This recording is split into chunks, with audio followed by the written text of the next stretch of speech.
On Monday, President Trump signed a number of executive orders on immigration. One such order aims to end birthright citizenship, which is protected by the 14th Amendment of the U.S. Constitution. Trump also declared a national emergency at the southern border. First, I will declare a national emergency at our southern border. All illegal entry will immediately be halted, and we will begin the process of returning millions and millions of criminal aliens back to the places from which they came. We will reinstate my Remain in Mexico policy.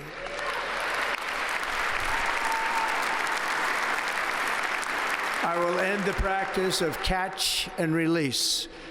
And I will send troops to the southern border to repel the disastrous invasion of our country. To talk more about Trump's decision to declare a national emergency at the southern border, we're joined by Elizabeth Goitein, co-director of the Liberty and National Security Program at the Brennan Center for Justice. Her recent piece for The Atlantic headlined, "Emergency Powers Are About to Be Tested." Elizabeth, thanks for being with us. Can you lay out what it means to declare an emergency, what it means for the military on U.S. soil? So the National Emergencies Act authorizes the president to declare a national emergency. When he does that, that declaration unlocks powers that are contained in about 150 different provisions of law that span the entire range of things that a government might do. In this particular case, the powers that Trump invoked include a power that he invoked before in 2019 when he declared a national emergency at the southern border. And that's a power that allows him to essentially reallocate Department of Defense funds for military construction projects. And once again, he's going to use that essentially to try to build the southern border wall. So we're right back where we were. Now, all of that was litigated in the courts, but before there could be any final resolution, President Biden took office and terminated the emergency declaration, which mooted all of it. The second thing that President Trump is going to do is invoke a provision that allows the Secretary of Defense to call up reservists, including the National Guard, in order to make them available to provide support to the Department of Homeland Security at the southern border. Now, this actually is not new either. The military has been serving this role, namely providing support, logistical support to the Department of Homeland Security at the border for 20 years. And Biden himself used emergency powers in 2023. He was relying on a 2021 declaration of emergency for international drug trafficking to call up reservists to make more manpower available to help DHS at the southern border. Now, this kind of logistical support is very different from having the military participate directly in the apprehension and detention of migrants, which is something that the president could only do by invoking the Insurrection Act. And he did not invoke the Insurrection Act yesterday, but he did direct the Attorney General and, the Department of Homeland, Secretary of Homeland Security and the Secretary of Defense to submit a report in 90 days recommending whether or not he should invoke the Insurrection Act.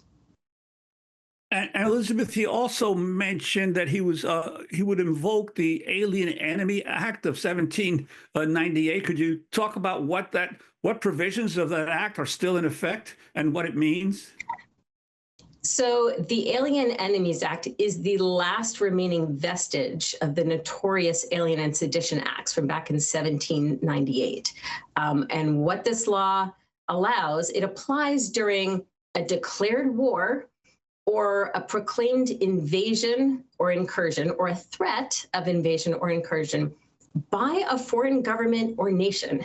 And when those conditions exist, at least in theory, the law allows the president to summarily detain and deport any non-U.S. citizen over the age of 14 who is a citizen of or was born in the enemy nation. So I know that's a mouthful, but basically what it does is it is a wartime authority that means that the president can detain and deport people who were born in the enemy nation without going through the hearings and the procedural protections of immigration law.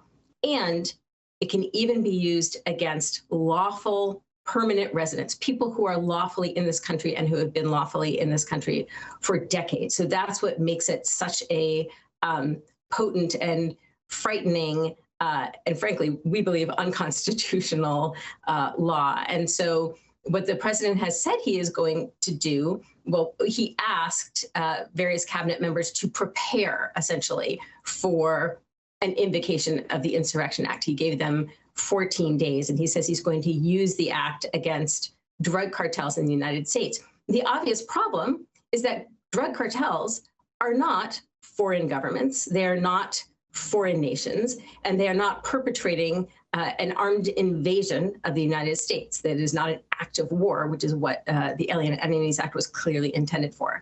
So this is a massive abuse of emergency power. And I should say, because I didn't say it before, the declaration of a national emergency is also an abuse of emergency powers, because these emergency powers are intended to address sudden, unexpected crises, that's the definition of an emergency, that are moving too quickly for Congress to be able to address. That is not unlawful immigration at the border. It is not sudden or unexpected, and it is something that Congress can and should be addressing through comprehensive immigration reform. Elizabeth Goitein, I want to thank you for being with us, co-director of the Liberty and National Security Program at the Brennan Center for Justice. We'll link to your piece in the Atlantic. Emergency powers are about to be tested.